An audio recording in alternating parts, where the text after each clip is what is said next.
1.25 கோடி செலவில் கட்டப்பட்டது. அவைகளும் தற்போது திறந்து வைக்கப்பட்டிருக்கிறது. இப்படி மதுரையில் ஏறத்தாழ 342 கோடியே 26 லட்சம் மதிப்பிலான மருத்துவ துறை கட்டிடங்களும் அதிநவீன உபகரணங்களும் மக்களின் பயன்பாட்டிற்காக கொண்டு வரப்பட்டிருக்கிறது.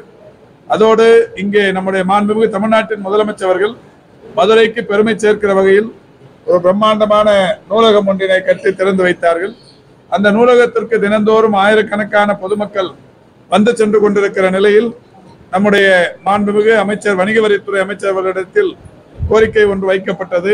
அங்கே நிரந்தரமாக ஒரு 108 ஆம்புலன்ஸ் ஒன்று நிறுத்தி வைத்திட வேண்டும் என்கின்ற கோரிக்கை விடுக்கப்பட்டது.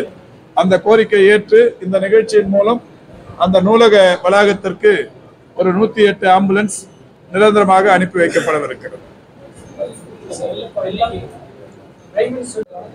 இல்ல, இது ஏற்கனவே மாண்புமிகு தமிழ்நாட்டின் முதலமைச்சர் 15 நாட்களுக்கு முன்னால் தந்த தேதி.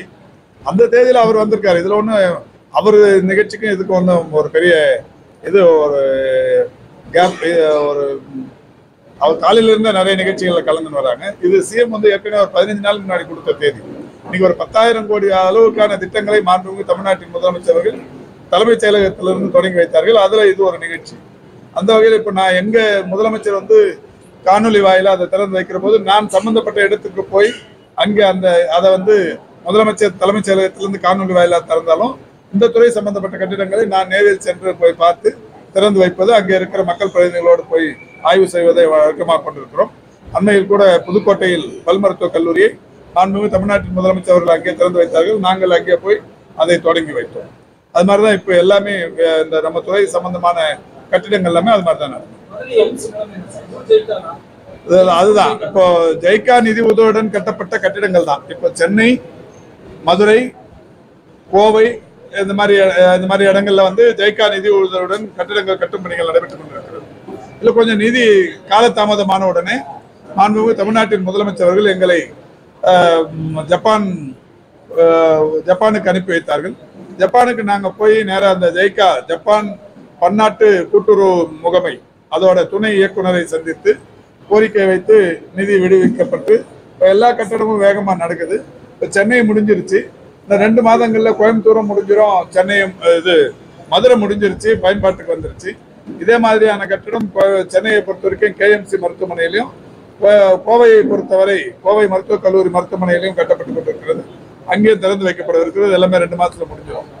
இந்த நிலையில் நாங்க அங்க போனப்ப மதுரை எய்ம்ஸ் சம்பந்தமாகவும் டெல்லியிலிருந்து ஒரு சிறப்பு பிரதிநிதியை எங்களுடன் அழைத்து சென்று அந்த துணைத் தலைவரிடத்தில் கோரிக்கை வைக்கிற போது மதுரை எய்ம்ஸ் கல்லூரிக்கும் உடனடியாக நிதி கொடுக்கணும்னு சொன்னோம். பொதுவா எய்ம்ஸ் என்னன்னா பார்ட்டா எந்தெந்த வேலை எப்படி நடக்குதோ அதுக்கேற்ற மாதிரிதான் நிதி அவங்க விடுவிக்கிறாங்க. இப்போ நீங்க வேலை ஆரம்பிச்சாச்சுன்னா ground level, first group, second group இதெல்லாம் அவங்க பாக்குறாங்க. பார்த்து அதுக்கேற்ற மாதிரி தான் நிதி கொடுத்துன்னு இருக்கிறாங்க. அந்த வகையில தமிழ்நாட்டில் வந்து தொடர்ச்சியா வேலை நடக்கிறதால நிதி விடுவிச்சுதான் இருக்கிறாங்க. இந்த மதுரை எய்ம்ஸை பொறுத்த வரைக்கும் மற்ற இந்தியாவில் நேற்றைக்கு முன்தினம் மாண்புமிகு பிரதமர் அவர்களால் திறந்து வைக்கப்பட்ட 5 எய்ம்ஸ் கல்லூரிகள் என்று நினைக்கிறேன். அது எல்லாமே வந்து சென்ட்ரல் கவர்மெண்ட் ஃபண்டு. இது மட்டும்தான் ஜெய்கா ஃபண்டுன்னு சொன்னாங்க. ஆனாலும் கூட இந்த நிதியை ஒன்றிய அரசாங்கத்தின் சார்பில் சம்பந்தப்பட்ட மருத்துவத்துறையின் அலுவலர்கள் தொடர்ச்சியா போய் அந்த ஜெய்கா நிர்வாகத்தோடு பேசியிருந்தாங்கன்னா நிதியை விடுவிச்சிருப்பாங்க. அது கொஞ்சம் சுணக்கம் ஏற்பட்டுச்சு. அது என்ன காரணமோ தெரியல. ஆனாலும் மாண்புமிகு முதல்வர் அவர்கள் ஒன்றிய அரசாங்கத்தின் திட்டமா இருந்தாலும் தமிழ்நாட்டின் சார்பில் ஜெய்கா நிதி உதவி பெற போகிற போது அதையும் அந்த கோரிக்கை முன்வையுங்கள் என்றார்கள். அந்த வகையில் அந்த கோரிக்கையை முன்வைத்தோம். அப்பொழுது அங்க இருக்கிறவங்களே சொன்னது எப்படியோ மார்ச்ல வந்து இந்த மார்ச்சுக்குள்ள டெண்டர் ஃபைனலைஸ் ஆகி மார்ச்ல வேலை ஆரம்பிச்சிருவோம்னு சொல்லியிருக்கிறாங்க. 2028 வேலை முடிகிற மாதிரி இருக்கும் அப்படின்னு சொன்னாங்க. 2024 இறுதிக்குள் பணிகளை தொடங்கி 2028 4 வருஷத்துல முடியும்னு சொல்லியிருக்கிறாங்க. அந்த வகையில் அநேகமா இப்ப டெண்டர் ஃபைனலைஸ் ஆயிடுச்சு. மார்ச் ஏப்ரல்ல வேலை ஆரம்பிக்கிறதுக்கான வாய்ப்பு இருக்கிறது. அதற்கென்று தனியா ஒரு நோடல் ஆபீசரை போட்டுருக்காங்க.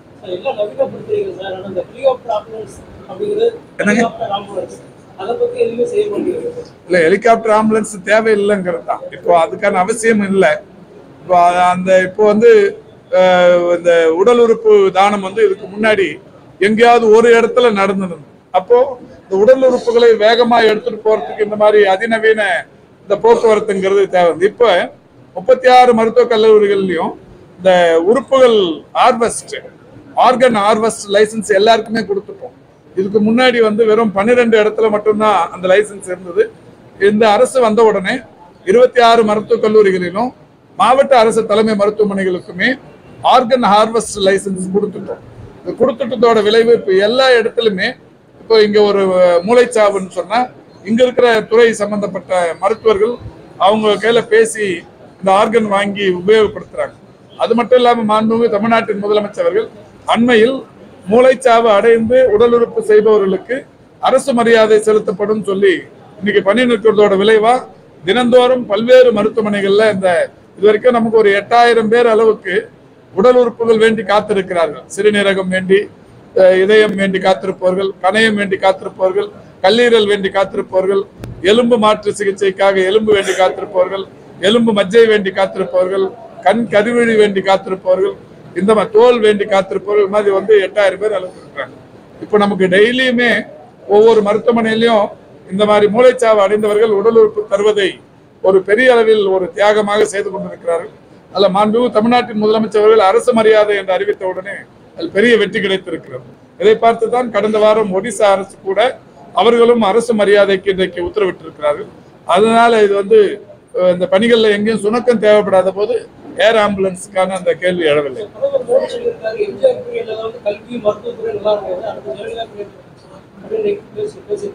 அப்படியா? சரி, சந்தோஷம் தான். அப்போ அவரால் இப்போ இது மருத்துவத்துறையை பொறுத்த வரைக்கும் இப்போ அவங்களே கூட சொல்றது, இப்போ இந்த மாதிரியான ஒரு மருத்துவ கட்டமைப்புகள் இப்போ கடன் வாங்கி பண்றோம். நிறைய திட்டங்கள் NHM சார்பில் பண்றது 60க்கு 40. அப்போ இது சரியா இல்லைன்ற மாதிரி ஒப்புதல் தந்தாங்கன்னா அவங்க சரியா இல்லைன்னு தானே அர்த்தம். மதுரை மெடிக்கல் காலேஜ் ஹாஸ்பிட்டல்ல 2000 பேர் 3000 பேர் வந்துருக்க இடத்துல இப்ப 5000 அளவுக்கு உயர்ந்திருக்கு. அந்த 5000 பேர் உயரும் போது அதுக்கேற்ற நம்பர் ஆஃப் டாக்டர்ஸ் அப்பாயின்மெண்ட்ஸ் இதெல்லாம் எந்த அளவுக்கு உயர்ந்திருக்கு? இப்போ உங்களுக்கு இப்ப டாக்டர்ஸை பொறுத்த வரைக்கும் DMS சைட்லயோ இல்ல DME சைட்லயோ வேகன்சியே கிடையாது. இப்போ DPH சைட்ல இருக்கிற வேகன்சிஸையும் ஃபில் பண்றதுக்கு தான் இப்போ கடந்த 6ஆம் தேதி 1021 மருத்துவர்கள் பணி நியமனம் செய்யப்பட்டார்கள். 11ஆம் தேதி 977 நர்ஸ் பணி நியமனம் செய்யப்பட்டார்கள். அதுலயும் கூட வேகன்சிஸ் ஃபுல் ஆகி அரைஸ் வேகன்சிஸ் என்கின்ற வகையில் 864 வேகன்சி தான் இருந்தது. 977 பேர் போட்டிருக்கு. அரைஸ் வேகன்சிஸ் என்ற மாதிரி அது மாதிரி போட்டிருக்கு. இப்போ இந்த ஆண்டிற்கான வேகன்சிஸ் ஒரு 1250. இதை கூட இப்போ விரைவில் நோட்டிபிகேஷன் பிஃபோர் எலெக்ஷன் நோட்டிபிகேஷன் முன்னாடி அதுக்கான நோட்டிபிகேஷன் MRBக்கு கொடுக்க போறோம். மாதிரி மருத்துவர்கள் முழு அளவுல இப்ப பணியிடங்கள் நிரப்பப்பட்டிருக்கிறது. அதனால எந்த பிரச்சனையும் இல்லை. மருத்துவர்கள் மருத்துவம் சார்ந்த களப்பணியாளர்கள் எல்லாமே தான். நர்ஸுமே ஃபுல்லா இருக்கு. இப்ப நீங்க தான் தொடர்ச்சியா பாத்தீங்கன்னா தெரியும். 6ஆம் தேதி மருத்துவர்கள் நியமனம், 11ஆம் தேதி செவிலியர்கள் நியமனம், இது 16ஆம் தேதி 332 லேப் டெக்னீஷியன் நியமனம் மாதிரி தொடர்ச்சியா பண்ணிட்டு இருக்கோம். அரசு மருத்துவமனைகள்ல கலைஞர் காப்பீட்டு திட்ட அட்டை இருந்தால் மட்டும்தான் இதய அறுவை சிகிச்சை கூட பல அறுவை சிகிச்சைகள் செய்யப்படுது. அப்படி இல்லாத போது கலைஞர் காப்பீட்டு திட்ட அட்டை வாங்கி வர வரைக்கும் நோயாளிகள் காத்திருக்க வேண்டிய சூழல். இது மதுரை மட்டுமல்ல, எல்லா அரசு மருத்துவமனைகளும் இப்ப எல்லா அரசு மருத்துவமனை, அதாவது 1800க்கும் மேற்பட்ட மருத்துவமனைகள்ல காப்பீட்டு திட்டம் செயல்பட்டு இருக்கு. அரசு மற்றும் தனியார் மருத்துவமனைகள் 1800க்கும் மேற்பட்ட மருத்துவமனைகள். இதுல 1,44,00,000 குடும்பங்கள் காப்பீட்டு திட்டத்தில் பயன்பட்டு வருகிறார்கள். இந்த ஆட்சி வந்ததுக்கு அப்புறம் மட்டும் ஏறத்தாழ 10 லட்சம் புதிய குடும்பத்தினர் இந்த காப்பீட்டு திட்டத்தில் இணைக்கப்பட்டிருக்கிறார்கள். கலைஞர் நூற்றாண்டை முன்னிட்டு 100 தொகுதிகளில் ஒரே நாளில் புதிதாக காப்பீட்டு திட்டத்தில் இணைபவர்களுக்குரிய வாய்ப்பு தரப்பட்டது. இன்னும் ஒரு வாரத்துல கூட இன்னொரு 100 பண்றதுக்கான நடவடிக்கை எடுத்திருக்கிறோம். அது மாதிரி விட்டு போனவங்க, அதாவது புதிய குடும்பங்கள் உருவாயினே இருக்கும். ஒரு குடும்பத்திலிருந்து கல்யாணம் ஆகி தனியா போனாங்கன்னா அவங்க ஒரு தனி குடும்பம் ஆகுறாங்க. அவங்களுக்குமான காப்பீட்டு திட்டம் என்கின்ற வகையில் இருக்கு. அதனால ஆல்மோஸ்ட் எல்லாருக்குமே காப்பீட்டு திட்டத்துக்கான அட்டைகள் இருக்கு. இருக்கிறவங்களுக்கு அதை அந்த செலவு பண்ணிக்கிறத விட காப்பீட்டு திட்டத்துல பண்ணிக்கிறது எளிது தானே. அதனால பண்றாங்க. அதனால தாமதம் எங்கேயாவது ஒண்ணு சொன்னா கூட நம்ம நடவடிக்கை எடுக்கிறோம். ஏதாவது உங்க பார்வைக்கு எந்த மருத்துவமனையில அந்த மாதிரி தாமதப்படுத்துறாங்க, ஆபரேஷன் பண்றதுக்கு டிலே பண்றாங்கன்னு தகவல் தெரிஞ்சா தயவு செஞ்சு எனக்கு சொல்லுங்க. டெஃபினட்டா நடவடிக்கை. இல்ல, இது காப்பீட்டு திட்டத்திலே கூட எங்கேயாவது, இப்ப நான் ஒரு தேனியில போனேன், இந்த காப்பீட்டு திட்ட அட்டைகள் இருந்தும் கூட பணம் வாங்கிக்கிட்டு தான் எம்ஆர்ஐ ஸ்கேன் எடுக்கிறாங்கன்னு சொன்னோன்னா உடனடியாக அதை டிஸ்மிஸ் பண்ணிருக்கிறோம். அது மாதிரி எங்கேயாவது இருந்து தகவல் சொன்னீங்கன்னா நடவடிக்கை எடுக்கணும்.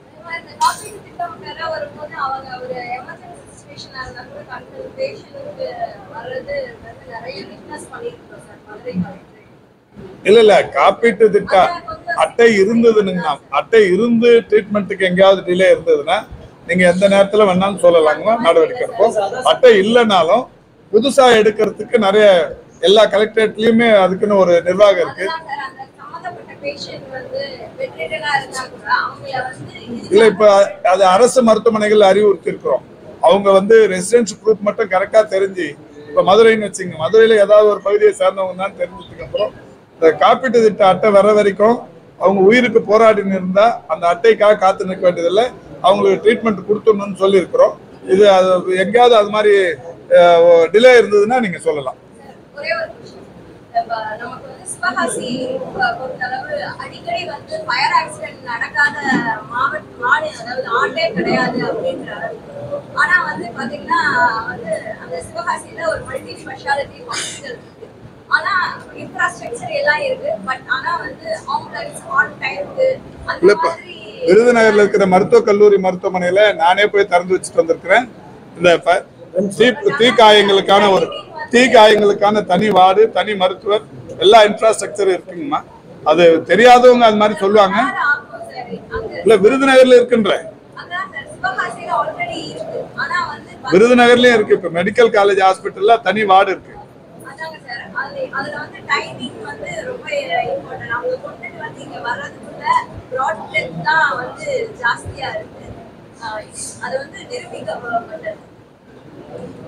இல்ல இப்ப நீங்க என்ன சொல்றீங்கன்னு தெரியல. இப்போ இது வரைக்கும் மதுரைக்கு வந்திருந்தாங்க. இப்ப மதுரைக்கு வராம இன்னொரு 50 கிலோமீட்டருக்கு முன்னாடியே ஒரு ஆஸ்பத்திரி வந்து சிவகாசி எல்லா இடத்துலயுமே ஒரு டிஸ்ட்ரிக்ட் ஹெட் குவார்டர்ஸுக்கு இந்த மாதிரி வசதிகள் இருக்கும், மெடிக்கல் காலேஜ் ஹாஸ்பிட்டலுக்கு என்னென்ன வசதிகள் இருக்கும், அது மாதிரி வந்து மல்டி ஸ்பெஷாலிட்டி ஹாஸ்பிட்டலுக்கு என்னென்ன வசதிகள் இருக்குன்னு ஒரு விதிமுறைகள் இருக்கு. நம்ம பிரைமரி ஹெல்த் சென்டர்ல போய் ஆபரேஷன் ஏன் பண்ணலான்னு கேட்க கூடாது. அங்க ஒரு டாக்டர் தான் இருப்பாங்க. இல்ல அதுக்கு தான் இப்ப விருதுநகர்ல பண்ணிருக்கோமே, விருதுநகர்ல பண்ணிருக்கோம்.